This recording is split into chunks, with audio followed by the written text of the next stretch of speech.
create a scenario where we have more stay-at-home moms when this is over. Or possibly stay-at-home dads. It just depends Maybe on who so. Depends on who was laid off. But, Yeah. you know, you got daycares that are shutting down now because everybody's shelter in place. Why would you take your kids Just to wrap daycare? your head around how crazy that is. Daycares are shutting down. Yep. It wasn't that long ago. People couldn't find a daycare to take their child. And now we got them shutting down. Because now you have parents at home. Yeah. And actually you have, scary. and here's the deal. My daughter included with this, and whoever has younger kids, you had to sign online and get your kids registered so you could teach them and continue their education till the end of the semester. Which I've wondered about that because Oklahoma's always had very loose homeschooling expectations. Right. Like you just pretty much just said, hey, I'm homeschooling my kid, and that's all they ever wanted to know. So, but I think this has changed that. Well, it has. You know, a lot of people think, well, my kid graduates high school. If they graduate high school, there's a record of all their stuff, and so Yeah. when they go to college, they can show that they were straight A's and had perfect attendance and all that mess. And when all actuality, it's pretty much just a big hunker and a bullshit because you got to do either one of two things to get into college. You got to take an ACT or You got to have rich parents that are actors that are buy your way. right. You got the ACT and you got the what's the other one? Yeah, the SAT. SAT. Thank you. SAT, yeah. That was not quite Mad Cow either. Donnie came out of the peanut gallery with that one. I know, man. The ACT or the SAT. We always give him shit about being on his phone, but he always knows where we're at. He's always clutch, man. Always clutch. Always clutch. So, anyways, to go back to what I was talking about, which I have no idea what I was talking about now. No, Mad Cow did kick down. I think that the price of oil needs to go up. Yeah. That's a big burner with our economy. I don't know how the hell we got to this. Jesus.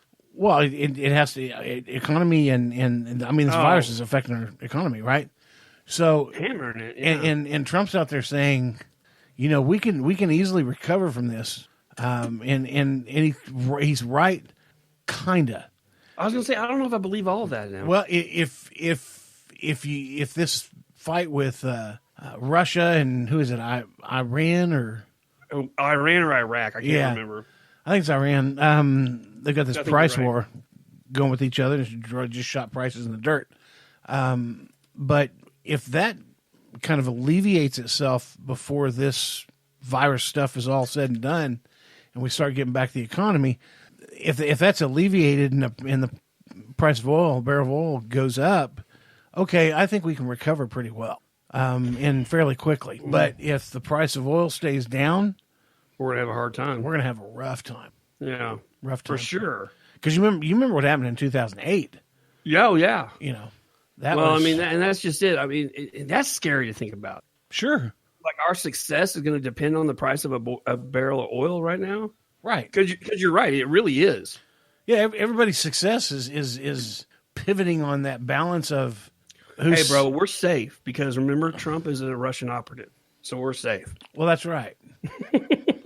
That's Yeah, right. don't forget that. Don't forget that. Yeah, because I mean, you know me, and I take care of things.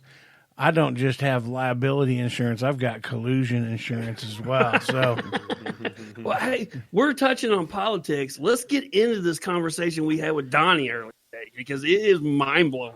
this is pretty mind blowing, actually, and it's not to say, hey, everybody, Donnie is really smart when we thought he was stupid, but but it's kind of like He blew our mind. Donnie's really smart when we thought he was stupid. I mean, He blew our mind. I never thought Donnie was stupid, but Okay, so let's set this up. my God, So we're going to set it up. Bernie pulls out of the race today. yes, And so so we're talking about what are going to be what's going to be the pluses and minuses of that happening. And Donnie lays on us this. Let him tell him what you think, Donnie, when this happens. Just about the Bernie Sanders dropping out, yeah.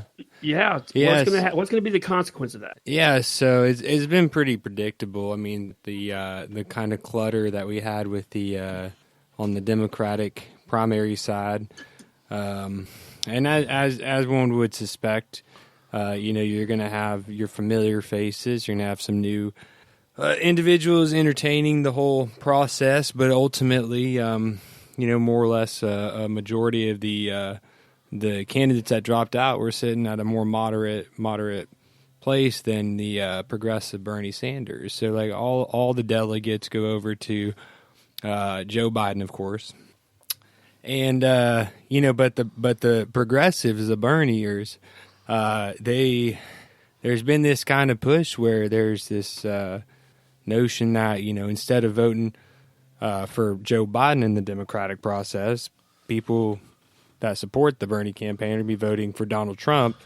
and simply it's because they both represent the whole idea of the dismantlement of the establishment, but if they're not going to get Bernie Sanders, and they're going to want to watch the world burn, so they're going to support one wants the a latter. profit and the other one wants to share everything. Yeah. My head exploded when he explained that. I know, and he made it I'm like, simple. boom. And that's just if the Bernie Sanders supporters show up to vote at all, because it didn't do so. Well, that's on a Super very Tuesday. interesting topic too, because what is this COVID thing going to do to voter turnout? How is this going to affect the results of an election? Well, that's why, because in Wisconsin they just had the primaries and they kept the polling places open. And the reason why was not just because of the primaries themselves, but they had state initiatives as well. And so, with this, with Bernie dropping out now, there's still going to be primaries happening, but it's not necessarily going to have to require people to go out and compete in that sense. So, you have your Democratic and your Republican nominee. We know what to expect going, and so it kind of, I feel like Bernie in this sense kind of took a bullet on behalf of his campaign just for the safety or the kind of circumstances that are going on. I'll tell you right how now. I feel. I feel like we need a half-hour show on Fox News. Like Donnie's bringing it real. And Donnie, are you a registered Republican? No, I'm a registered Democrat. See?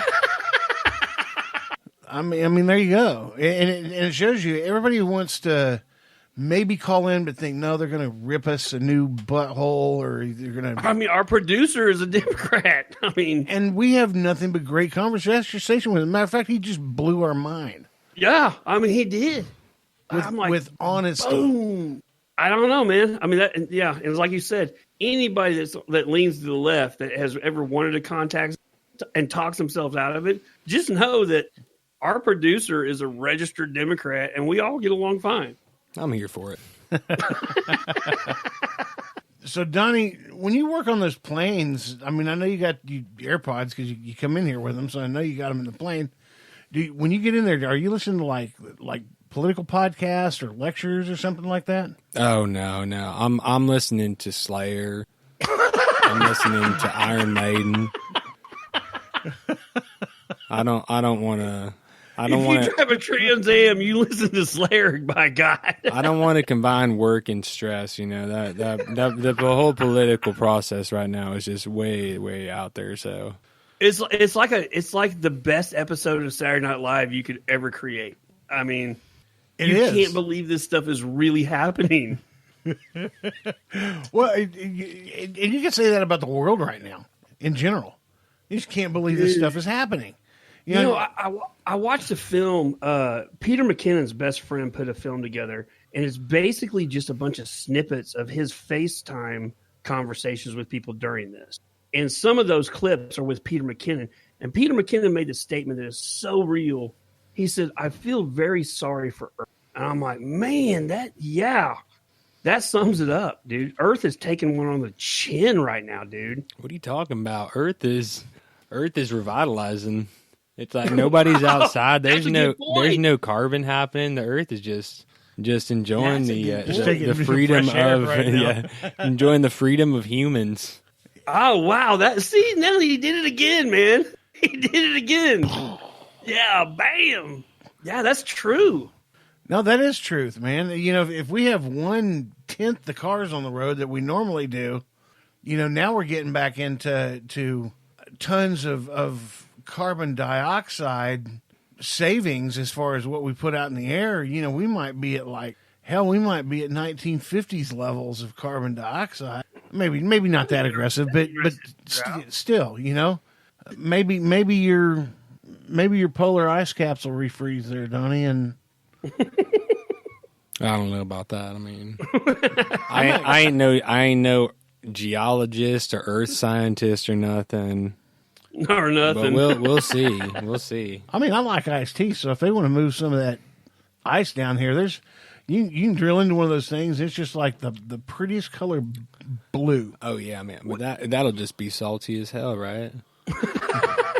That would just be one salty tasting liquid that you're drinking. Like, can you imagine just like dipping, like instead of rimming the glass, you just dip the whole thing in that heavy salt and then let the cup dry? Oh hell yeah!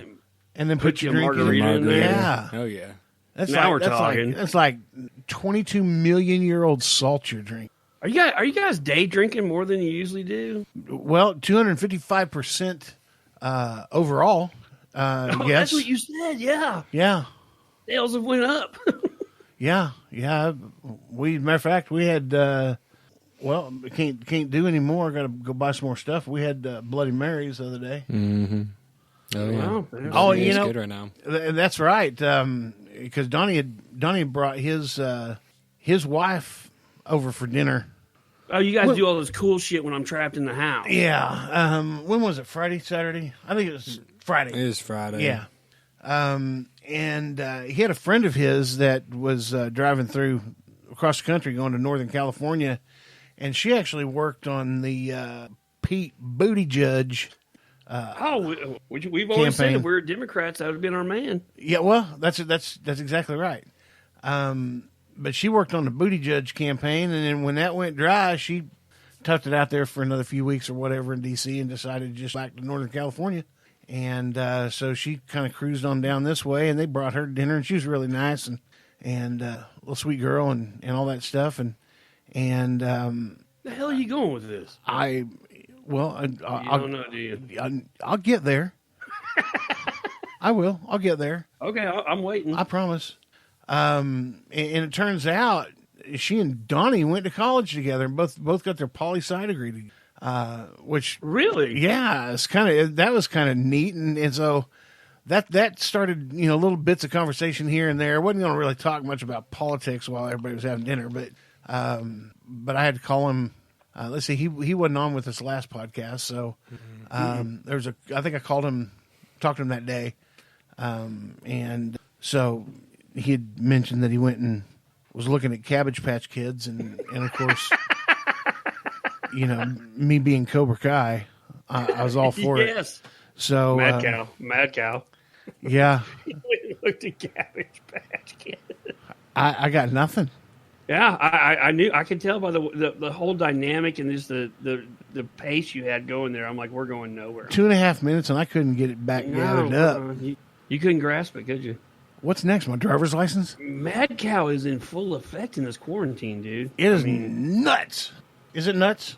Yeah, it's a little wild. You slip up a couple times here and there, but I'll tell you, man. I mean, it is, man. I was not prepared. You mentioned at the beginning of the podcast how many days I've been doing. I wasn't prepared for how hard emotionally, it'll wear on you. Speaking of emotion, I get to come back around. I remember the whole front coming back around to this. So they go to college together, right? And it turns out Bloody Mary is like one of her favorite things to drink. So I was like, okay, well, I'll just here we go. Now try this, and she's like, oh my God, this is the best freaking Bloody Mary I've ever had in my life. Yeah, you make a pretty dope Bloody Mary. Yeah. So that's where I was going with that. In the Bloody Mary thing just threw me, and all of a sudden I was riding with Cowboys and Indians, running through the field, like wondering what the hell I'm doing with Cowboys and Indians. I'm easily on a different show right now. yeah. And Marty McFly's coming out of caves and shit. yeah, exactly. I don't even know what you're doing right now. As far as what? Just talking. I don't even know where you're at. Oh, Donnie was with